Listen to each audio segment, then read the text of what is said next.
কবি জীবনানন্দ দাশের লেখা বুনো হাঁস। পেঁচার ধূসর পাখা উড়ে যায় নক্ষত্রের পানে, জলামাঠ ছেড়ে দিয়ে চাঁদের আহ্বানে। বুনো হাঁস পাখা মেলে সাঁই সাঁই শব্দ শুনি তার, 1 2 3 4 অজস্র অপার। রাত্রির কিনারা দিয়ে তাহাদের ক্ষিপ্র ডানা ঝাড়া ইঞ্জিনের মতন শব্দে ছুটিতেছে তারা।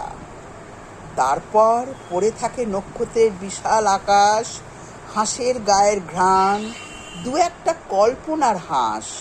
মনে পড়ে কবেকার পাড়াগাঁর অরুণিমা সান্যালের মুখ। উড়ুক উড়ুক তারা পৌষের জ্যোৎস্নায় নীরবে উড়ুক।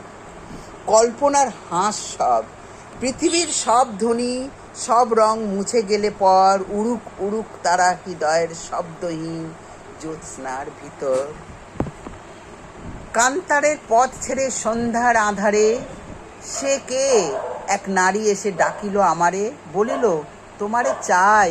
বেতের ফলের মতো নীলাভ ব্যথিত তোমার 2 চোখ, খুঁজেছি নক্ষত্রে আমি কুয়াশার পাখনায়।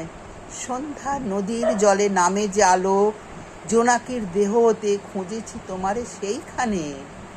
ধূসর পেঁচার মতো ডানা মেলে অঘ্রাণের অন্ধকারে, ধান সিঁড়ি বেয়ে বেয়ে সোনার সিঁড়ির মতো ধারে আর ধানে তোমারে খুঁজেছি আমি নির্জন পেঁচার মতো প্রাণে। দেখিলাম দেহ তার বিমর্ষ পাখির রঙে ভরা, সন্ধ্যার আধারে ভিজে শিরিষের ডালে যেই পাখি দেয় ধরা।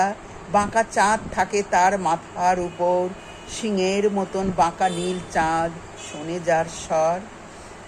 করির মতন সাদা মুখ তার, 2 খান হাত তার হিম,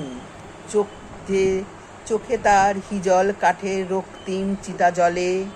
দক্ষিণ শিয়রে মাথা শঙ্খ মালা যেন পুড়ে যায় সে আগুনে হায়। চোখে তার যেন শত শতাব্দীর নীল অন্ধকার, স্তন তার করুণ শঙ্খের মতন দুধে আর্দ্র কবেকার শঙ্খিনী মালার। এ পৃথিবী একবার পায় তারে, পায় না কো আর।